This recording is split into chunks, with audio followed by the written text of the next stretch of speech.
I was 19 the first time my mother told me I was ungrateful. Not in a shouting match or a heated argument. No, it was much quieter than that. She said it like a fact, over dinner, while slicing through an overcooked roast with dull silverware and the evening news murmuring in the background. I had just gotten my first paycheck from my part-time job at the auto shop and had made the mistake of suggesting I might use a little of it to buy myself a used laptop for college. She didn't yell. She didn't even raise her voice. She just looked up from her plate with those tired eyes of hers and said, "You'd rather waste money on gadgets than help the family that raised you. You've always been a little ungrateful, Bennett." I'm 31 now, and I still remember the way my fork froze halfway to my mouth. I wasn't even thinking of it as selfish. It hadn't occurred to me that a small purchase, something I needed for school, could somehow be an act of betrayal. Let me back up a bit. My name is Bennett. I'm the middle child of 3. My older brother, Lucas, is 5 years ahead of me and the golden boy of the family. At least, that's how Mom always framed it. And then there's my younger sister, Zoe, who was the baby, the one everyone tiptoed around. Between the two of them, I was the reliable one, the fixer, the one who never made waves. Growing up in a small Midwestern town, my parents weren't poor, exactly, but we weren't comfortable either. My dad worked construction until his back gave out, and after that, he drifted in and out of temp jobs while Mom worked reception at a dentist's office. Money was always tight. We didn't talk about it directly, but we felt it. In the off-brand cereal, in the second-hand shoes, in the weird silence when it was time for school trips or new clothes. By the time I was 14, I had a paper route. 15, I was stocking shelves at a gas station. I gave most of my paycheck to Mom without even being asked. "You're part of this family," she'd say, her voice soft and proud. "We all pull our weight." And I believed that. I really did. I thought I was helping, doing my part. It wasn't until much later, decades later, that I'd understand what doing my part really meant in their eyes. Back then, I didn't question it. I just kept working, kept handing over cash, kept making myself useful. When Lucas dropped out of college for the 3rd time, my parents begged me not to judge him. "He's going through a rough patch," Mom said. When Zoe totaled the car during her senior year of high school, it was my savings that quietly covered the insurance hike and the deductible. No one asked me directly. They just hinted, guilt-tripped, left open silences that I filled with my wallet. I started college part-time, paying for it myself. I worked full-time hours, studied on breaks, and commuted to a community college 2 towns over. I didn't go to parties. I didn't make friends. I didn't do anything except work, study, and drive. I remember one night, I must have been 20, when I came home around midnight after pulling a double shift at the garage. I was exhausted, covered in oil and grime, and just wanted to shower and collapse. Instead, I walked in to find the whole family sitting in the living room, watching some reality show and eating takeout. They barely looked at me. "Hey, Bennett," Zoe said, chewing loudly.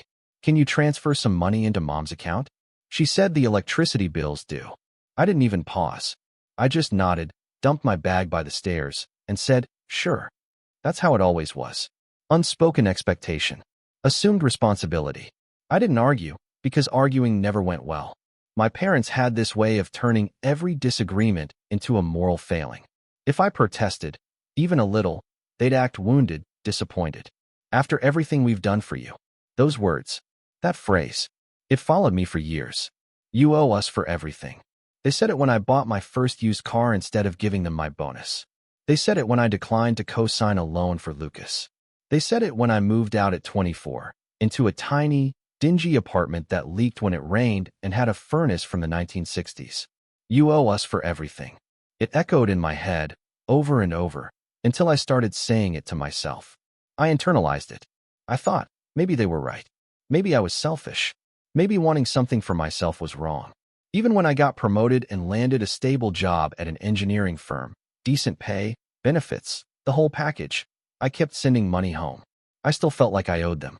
It was like a debt I could never pay off, no matter how hard I tried. My friends didn't get it. "Why are you still supporting them?" they'd ask. "You're not a kid anymore." I didn't have a good answer. Then something happened last year, something small, at first. I got a call from a collections agency about a missed payment on a credit card I didn't recognize. At first, I thought it was a scam. But the balance was real, and the card was in my name. I'd never applied for it. The address on the account was my childhood home. I confronted Mom about it. Calmly, at first. Do you know anything about this? I asked her over the phone. It's a credit card with my name on it, but I don't remember ever applying for it. She hesitated, just for a second. Then she laughed. Oh, that old thing. We used it a few times when things were tight. You were already working then, and it made sense to put it under your name. You didn't need credit yet anyway. I stood in the middle of my apartment, mouth hanging open, unable to breathe for a second. You put a card in my name without asking? It was for the family, she said sharply. Don't be dramatic. That's when something cracked in me. I started digging. I pulled my credit reports. I ordered bank statements going back as far as I could. I spent nights and weekends poring over numbers, making spreadsheets, comparing addresses. And I found things. Lots of things. Phone bills in my name. Utility accounts. Even a loan for a used car that Lucas had driven for years. I hadn't been helping the family. I'd been funding them. For over a decade. At first, I told myself maybe they just didn't understand what they were doing. Maybe it was a mistake, a miscommunication, a moment of desperation. I wanted to believe that. But then I remembered the time Mom told me she was handling my taxes and asked for my login info. I remembered how Dad used to say, "Don't worry, we'll keep track of what you give us." I remembered the way Mom looked at me, cold and disappointed, every time I spent money on myself. You owe us for everything. Suddenly, I started questioning everything. Every holiday, I skipped to work overtime. Every time they told me Lucas needed help. Every time Zoe called crying about rent and promised she'd pay me back next month. I was angry. But more than that, I was hurt. Deeply, bone-deep hurt. Because the people I had trusted, relied on, had been using me. Not in a petty way, not in a one-time, we did what we had to do kind of way. They had been strategic. And when I finally confronted them, when I asked Mom and Dad to sit down with me and explain, really explain what they'd done, they acted like I was the one being unfair. You wouldn't have had anything if it weren't for us, Mom snapped. We gave you everything. A roof, food, clothes. I stared at her, stunned. You mean, the bare minimum of parenting? That's when she slapped the table and screamed. You owe us for your entire life, Bennett. Since then, I've been gathering every piece of evidence I can. Bank records, emails, text messages, anything I can use to prove what they've done. After that screaming, I hadn't planned on speaking to them again until the lawyer meeting. But life rarely respects boundaries when you set them with people who've never honored yours in the first place. It started with Zoe. I should have expected it. She always popped up whenever Mom needed a new messenger. Emotional manipulation, wrapped in a soft voice and teary eyes. She texted first. Then she called. Then she showed up. I came home from work to find her standing outside my apartment, arms crossed tight against the cold, eyes already glossy. I hadn't given her my new address. She must have gotten it from Mom. Bennett, she said as I stepped out of the elevator. Can we talk? I didn't say anything. Just walked past her, unlocked the door, and waited for her to follow if she really wanted to. She did. Of course she did. My apartment is small, one bedroom, a kitchen that blends into the living room, a second-hand couch I picked up off Craigslist, and no dining table. It's sparse but clean. Peaceful. Mine. She sat on the couch, still in her work clothes, some front desk gig at a hair salon, I think, and started with the same old script. They're just scared, Bennett. You blindsided them. This lawyer thing, it's cruel. They're our parents. I leaned against the kitchen counter, arms folded. I'm not suing them, Zoe. I just want answers. And accountability. She blinked. You want to humiliate them. You know how Mom is. She gets dramatic. She's been crying for days. I laughed. Short, bitter. Crying for days? Zoe, she committed identity fraud. You act like you're a victim, she snapped, suddenly sharper. You've had it good. You have a job, an apartment, a car that works. I stared at her, stunned. Because I worked nonstop for over a decade. While you and Lucas were what? Traveling? Partying? Messing up and getting bailed out. Her mouth twisted. Lucas had problems, Bennett. You know that. Yeah. And I paid for most of them. She stood up suddenly, like the energy in the room had changed. You think you're better than us now, huh? Just because you have money and a little spreadsheet showing how much you gave? I don't think I'm better, I said quietly. But I do think I finally understand what you all are. She flinched at that, but didn't respond. Eventually, she left. She didn't slam the door. She didn't even say goodbye. Just walked out. As if this whole visit had gone exactly how she expected, Bennett playing the villain again. I should have felt triumphant, like I was finally standing up for myself. But instead, I just felt empty. Until the betrayal. A few days later, I got an email from HR. A formal notice. There's been a request to verify your employment and income, it said. Standard stuff. Happens sometimes when you're applying for a loan or housing. Only I hadn't applied for anything. I called the HR manager. Hey, just saw the notice. I didn't submit any forms. Can you tell me who requested it? There was a pause. Then she said, it was an auto dealer. They're trying to finalize financing for a vehicle under your name. I felt my blood run cold. I'm sorry, I said, swallowing hard. What name was on the application? She checked. Bennett Cole. Date of birth matches yours. Same address as your parents' house. I thanked her, hung up, and sat in silence for what felt like an hour. I didn't even have to guess who did it. I just didn't know if it was Lucas or Mom. Spoiler alert, it was both. I called the dealership myself, pretending to be a rep from my own bank. The guy was friendly enough. Oh yeah, Bennett Cole. We've got the application here, co-signed by his mother, Susan Cole. It's for a Toyota 4Runner, used, but good condition. Financing's almost done. Just waiting on the last employment check. I hung up and nearly threw my phone across the room. They were still using me. After everything, after being caught, after the confrontation, after I told them I was hiring a lawyer, they still had the audacity to pull this. It wasn't desperation. It wasn't a one-time mistake. It was entitlement. Entitlement so deep it was practically a worldview. I drove to their house that night. The drive took 40 minutes, but it felt like 4. My hands gripped the wheels so tightly I had to shake them out at stoplights. I rehearsed the confrontation in my head, what I'd say, how I'd stand, how I wouldn't let them twist this into my fault again. Their porch light was on. The same chipped steps. The same wind chimes Mom hung years ago still clinking in the breeze. I didn't knock. I walked in. They were in the living room. Lucas on the recliner, Dad half dozing on the couch, and Mom with her glasses pushed down on her nose, doing a crossword. It felt surreal, like stepping into a stage play I'd seen too many times. Lucas looked up, smirked. Hey, Bennett. Long time. I ignored him. Walked straight to Mom. Why is there a car loan under my name? She blinked up at me. Innocent. Confused. What are you talking about? Don't lie. A dealership called my job. You co-signed with my name, my credit. Again. After everything. Her lips thinned. I did no such thing. Then how did they get my social security number? Lucas cut in, casual. Relax, man. It's just paperwork. No harm done. No harm. My voice cracked. I had to stop. Breathe. Mom stood now too. Defensive. Lucas needed a car to get to work. You have 2 vehicles. And your credit's good. It's just temporary. I stared at her, stunned. You think I owe you so much that you can just give away my identity whenever you feel like it? You wouldn't even be where you are without us, she screamed suddenly. We gave up everything for you. You lived in our house, ate our food, used our heat, and you never paid your share. That broke me. Never paid my share? I whispered. I've been paying your bills since I was 19. Without knowing it. I thought I was helping. Turns out I've been nothing but a damn wallet to you people. Dad stirred now, groggy but annoyed. Hey, keep your voice down. I turned to him, shaking. You knew too, didn't you? About the accounts in my name. The credit cards. The taxes. You all used me like a cash machine. He didn't answer. Just looked away. And that was it. Something inside me went cold. Not angry. Not even hurt. Just done. I didn't yell. I didn't throw anything. I just pulled out the folder from my jacket. The one with the spreadsheets, the statements, the notarized documents. I dropped it on the coffee table. You might want to read that before the meeting next week, I said. Because the lawyer already has copies. Lucas scoffed. Lawyer? What are you going to do? Sue your own parents? No, I said. But I am going to stop being your victim. Mom paled. Her lips moved, but no sound came out. That silence was the first honest thing I'd heard from them in years. Then she whispered something I'll never forget.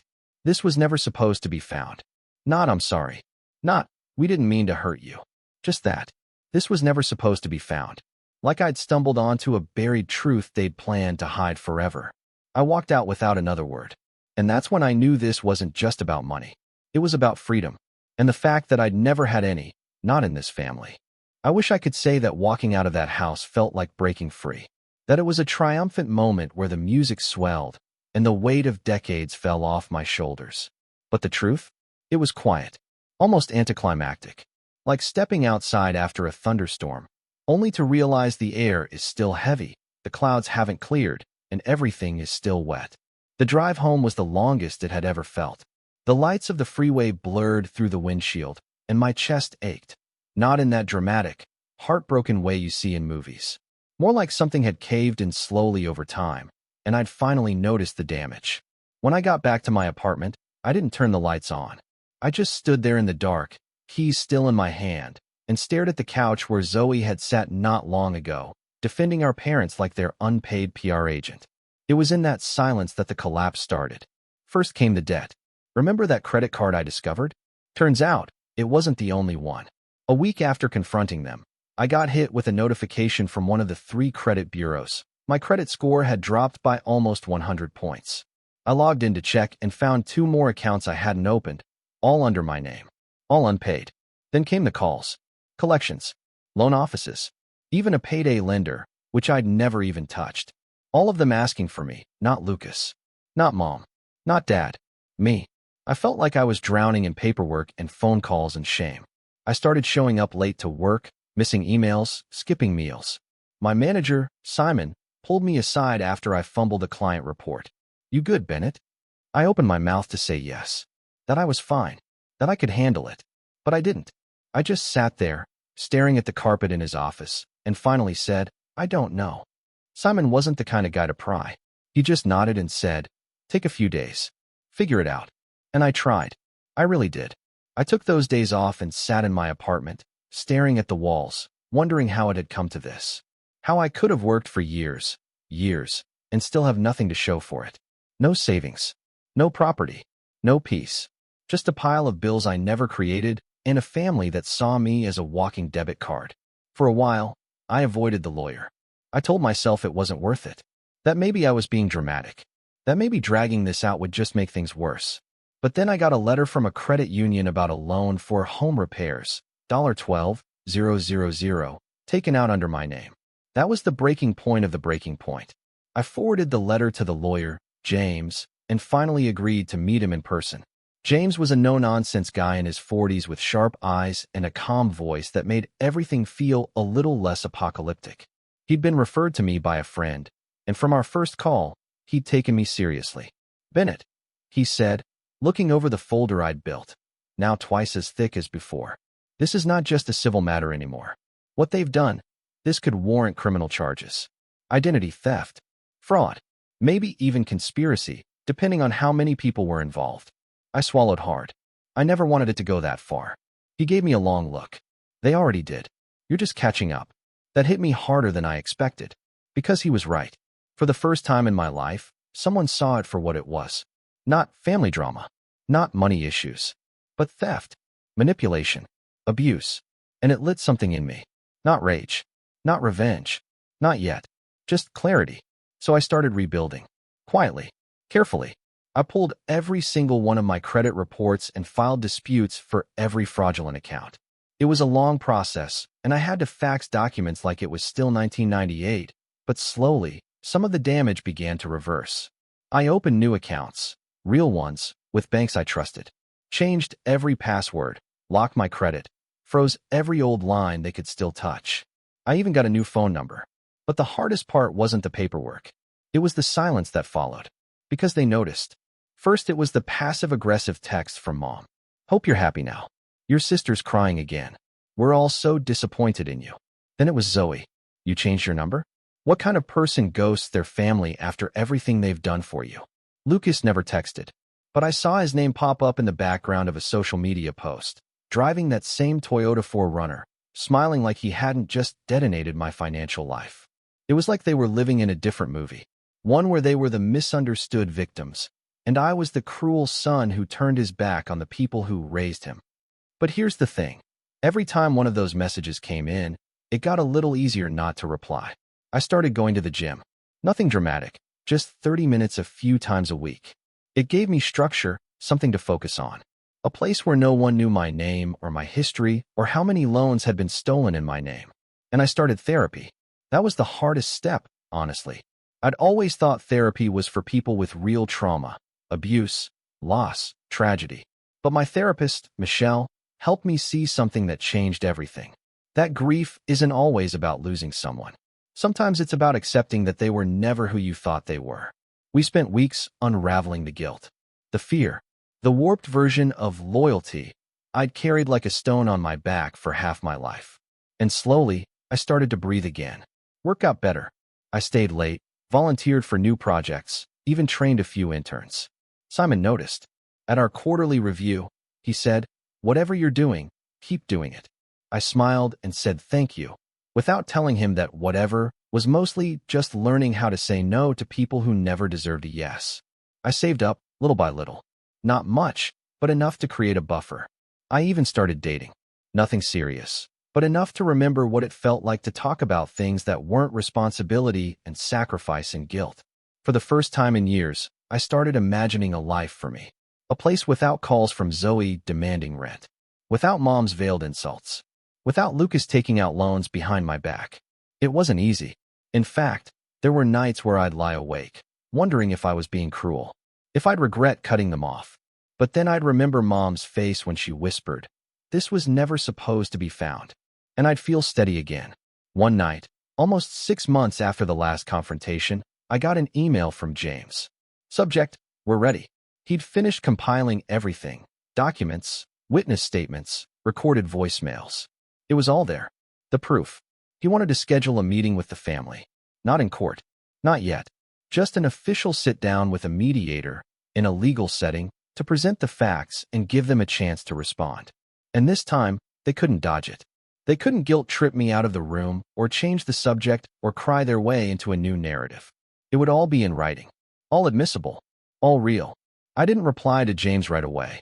Instead, I sat on my balcony with a cup of tea, no TV, no noise, just the quiet hum of the city, and realized something. This was the rise. Not the flashy part where I buy a new car or move into a high-rise apartment or post a dramatic "watch me now" photo on social media.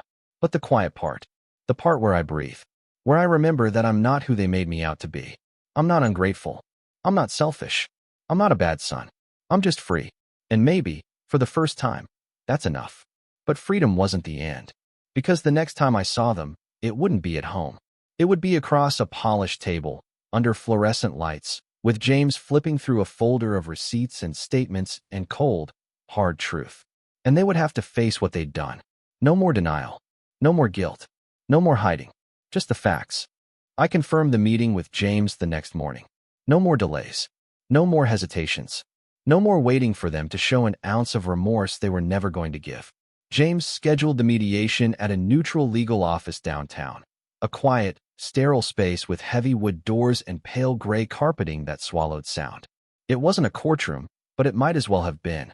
Everything about it was built to make things official. I had 2 weeks to prepare. Not for legal strategy. James had that covered. But for me, I'd spent years being the good son. The one who kept the peace. The one who handed over paychecks and said thank you when he should have been asking why. But this time, I wasn't showing up as their son. I was showing up as a man they stole from. And I wanted them to feel that. So I got to work. The first thing I did was go through every document again. Not to check for errors. James had triple-checked all of that. But to understand it. I wanted to be able to explain, in plain English, exactly how deep their betrayal went. There were the obvious things. The fake credit cards. The payday loans, the car registered in my name that I'd never even driven. But the deeper I dug, the more insidious it became. I found a bank account, one I'd opened at 19, back when I got my first job at the auto shop. I remembered setting it up with Mom there, guiding me through it, telling me what to sign. She'd insisted I put her on the account as a joint holder, just in case. I never touched that account again after college. Forgot it existed, honestly. But she didn't. She'd been using it for years. Depositing checks, making withdrawals, paying bills, all in my name. And when the account finally went negative and closed last year, I got dinged for it on my credit report. I brought the records to James. He looked up from the printout and exhaled slowly. "Bennett, this is going to change everything." "How so?" He tapped the header. "Because this shows long-term, deliberate misuse. Not a one-time mistake. Not a moment of desperation. This is a pattern, with a clear paper trail. He glanced at me. This opens the door to real consequences. Not just restitution. We're talking potential charges, especially if they deny it and try to blame you again. I felt a flicker of something then. Not anger. Not even satisfaction. Readiness. I'd spent so long begging them to see me. Now I wanted them to see the version of me they'd created. Sharper, colder, focused. Not because I wanted revenge for revenge's sake, but because they needed to be stopped. And I was the only one who could do it. A few days before the meeting, something unexpected happened. Zoe reached out again. I'd blocked her number, but she emailed me from a different address. The subject line just said, "Please read this, Bennett." I hovered over it for almost an hour before opening it. Part of me expected another guilt trip, another sob story, another attempt to frame this as my betrayal. But it wasn't. It was different. Bennett, I'm not going to defend what they did. I didn't know everything until recently. I swear. I knew you were helping financially, but I didn't know they put things in your name. I didn't know about the credit cards or the loan. When you confronted Mom, I thought you were exaggerating. I thought you were being cruel. But then I overheard her on the phone with Lucas last week, bragging that you couldn't stop them. That Bennett will cave, he always does. I've spent my whole life defending them, but I think I was just scared of what would happen if I didn't. I'm sorry. If there's anything I can do, I want to help now. Zoe. I didn't reply right away. Honestly, I didn't know if I believed her. She'd stood with them for so long, echoed their guilt trips, played the baby, passed off her own responsibilities onto me with that practiced helplessness I'd seen since we were kids. But something about the email felt off-script, not polished, not manipulative, just tired. And there was one line that stuck out. Bennett will cave, he always does. That wasn't just an insult. It was a strategy, a plan they'd been using for years, one I'd never even realized I was playing into. Maybe Zoe was finally stepping off the stage. Or maybe she was trying to get ahead of the fallout. Either way, I replied, "If you're serious about helping, I need you to come to the mediation. Sit in. Tell the truth. Nothing more. Nothing less." She answered within 5 minutes. "I'll be there." The night before the meeting, I couldn't sleep. I lay on the couch, staring at the ceiling, listening to the quiet hum of the fridge. My mind was spinning with everything I wanted to say. All the things I'd never been allowed to say growing up. How it felt to be 19, working double shifts, while Lucas crashed cars and blamed me for not bailing him out faster. How it felt to be told I was selfish for wanting to go to school, for not co-signing another loan, for wanting a life of my own. How it felt to realize that my mother, the person who used to kiss my forehead and say, "You're the only one I can count on," had been systematically dismantling my financial future behind my back. I wasn't going to yell tomorrow. I wasn't going to cry. I was just going to show up. And that, I knew, would be enough. The mediation was scheduled for 10 a.m. I arrived early, pressed shirt, clean shave, a folder of documents in my hand. James was already there, reviewing notes, calm as ever. At 9:52, Zoe walked in. She looked different. Not disheveled or dramatic, just quiet. Her hair was tied back, and she wore no makeup. She gave me a small nod. I nodded back. And then, at exactly 10 o'clock, the door opened again. Mom, Dad, and Lucas walked in like they were arriving at a parent-teacher conference. All polite nods and forced smiles. Mom was dressed like she was going to church. Lucas looked bored. Dad avoided my eyes. They hadn't changed. Not even a little. We sat down on opposite sides of the table. A mediator introduced himself, neutral, calm, explaining the process. James didn't waste time. He slid a folder to their side of the table, opened to a page marked Exhibit A, the fake credit card. Then Exhibit B, the unauthorized car loan. Then Exhibit C, the joint account used for unauthorized withdrawals. One by one, the documents hit the table like quiet detonations. Mom's face changed slowly, like watching cracks spread across porcelain. Lucas just stared blankly, like he was waiting for a commercial break. Dad cleared his throat, but said nothing. Then James said, "My client is not here for money. Not today. He is here for acknowledgement. For a clear record of what was done, and by whom." Mom opened her mouth, closed it, then finally whispered, This was never supposed to be found." James leaned forward. "You said that once before. On a recording." Her head snapped up. He pressed a button. From a speaker in the corner, her voice played back, clear as day, trembling and quiet. "This was never supposed to be found." Lucas's mouth dropped. Dad went pale. Mom whispered. You recorded me? James didn't blink. Under state law, only one party needs to consent to a recording. Bennett consented. The mediator nodded. We'll enter that into the record. Silence. Then, unexpectedly, Zoe spoke. She didn't look at Mom, or Dad, or Lucas. She looked at me. I can confirm what he's saying is true. I heard Mom and Lucas talk about using his name for the car loan. They didn't think he'd do anything about it. Mom spun toward her. Zoe didn't flinch. You said he always caves. That you'd done it before and he never noticed. You said it was easy. And just like that, the room changed. The air tightened. Lucas stood, fists clenched. You little traitor. But James was already sliding another paper forward. Mr. Cole, I'd advise you to sit. Or we can escalate this to criminal charges immediately. Lucas looked at Mom, waiting for backup. She said nothing. He sat. And in that moment, I realized the script was broken. The guilt, the manipulation, the rehearsed outrage. None of it was working anymore. Because the story they'd written, the one where I was the dumb, obedient son who kept the lights on while they drained me dry, was unraveling, page by page. And I was the one holding the pen now. They expected rage. They expected shouting, maybe threats, maybe some dramatic exit that would let them paint me as unhinged, the ungrateful son who couldn't appreciate everything his parents had sacrificed.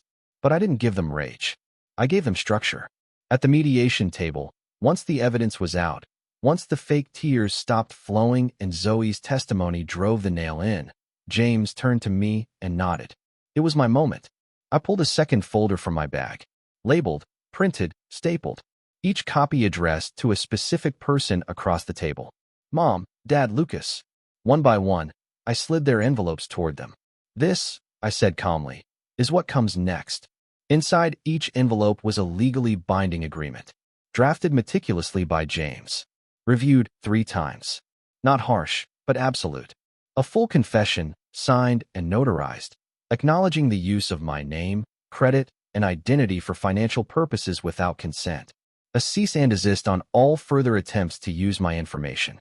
A repayment plan, interest-free, but non-negotiable. Every dollar they'd taken, from fraudulent loans to drained accounts, itemized and scheduled in payments over the next 10 years. A mutual non-disparagement clause. They couldn't lie about me to family, friends, neighbors, or anyone else. No sob stories. No slander. Silence, or I take it to court. If they broke any part of the agreement, James would file a police report and pursue formal charges of identity theft and fraud. He had every document, recording, and legal leg to stand on. Mom's hands trembled as she read it.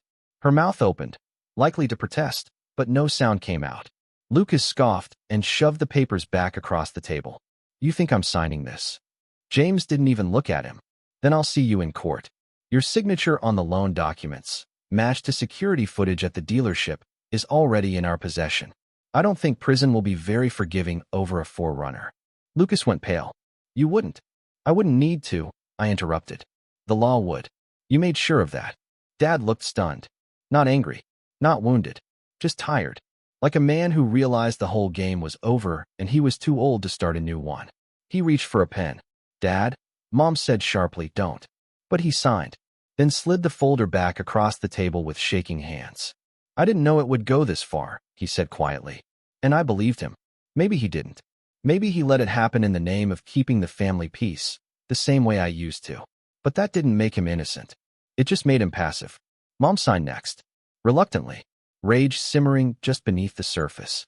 Not because she felt guilty, I don't think she ever really did, but because she knew it was checkmate. All her leverage was gone. No more guilt. No more silence. No more "we're family" cards to play. Lucas was last. He didn't want to. He stood, paced, cursed under his breath, called me names. But eventually he signed too. Because James reminded him that if he didn't, a judge would. And that judges tend to be far less forgiving when it comes to people who commit federal crimes using their own brother's name. When it was done, I stood. Zoe stood too. And for a long moment, the 4 of us stood on one side of the room, facing the 3 people who had spent years convincing me I owed them my life. Mom finally broke the silence. This is your idea of family, Bennett? I looked her in the eye. Not with hate. Not with pity. Just clarity. No. This is my idea of boundaries. Something you never had. And with that, I left. No dramatic goodbye. No hug. No reconciliation. Just me, walking out with my head high and my spine straighter than it had ever been. The fallout came fast. First, the extended family heard about it. Not from me. I stuck to the agreement. But from Lucas, who couldn't help himself. He tried to spin it, of course. Said I was suing our parents. Said I was greedy and vindictive. But then Zoe stepped in. She posted the entire agreement, redacted only for privacy, in our extended family group chat. Added her own note. Mom, Dad, and Lucas stole over $40,000 from Bennett using his name, credit, and personal information. This isn't an accusation. This is a legal fact, confirmed and resolved in mediation. I know because I was there. If you still choose to defend them, that's your choice. But don't pretend you don't know the truth. Silence. Total silence. No one replied for 2 days. Then, one by one, the cousins started messaging me privately. Apologies. Support. A few shared similar stories. Nothing as dramatic, but revealing in their own way. Turns out, I wasn't the only one our parents had leaned on over the years. I was just the one who finally said enough. Mom and Dad became pariahs in the family. Not entirely shunned, but certainly no longer respected. The story got around. And in small towns, stories stick. Lucas left town a few months later. No one really knows where he went. Zoe and I didn't become best friends overnight. But something shifted. She started therapy, too. Got a new job, smaller apartment, started budgeting. Sometimes we meet for coffee and talk like adults. Like equals. Like siblings who finally understand each other. As for me, I kept rebuilding. Paid off the last of my own debt. Got promoted at work, twice. Eventually, I bought a home. Not a mansion.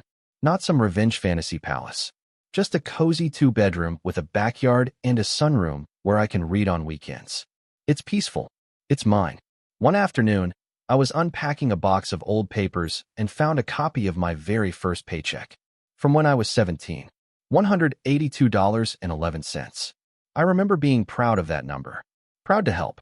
Proud to be useful. I held that slip in my hands for a long time. Then I smiled, folded it neatly, and tucked it away in a drawer. Not out of bitterness, but as a reminder of where I started and how far I'd come. And the final line, the one I whispered to myself as I closed the drawer, was this.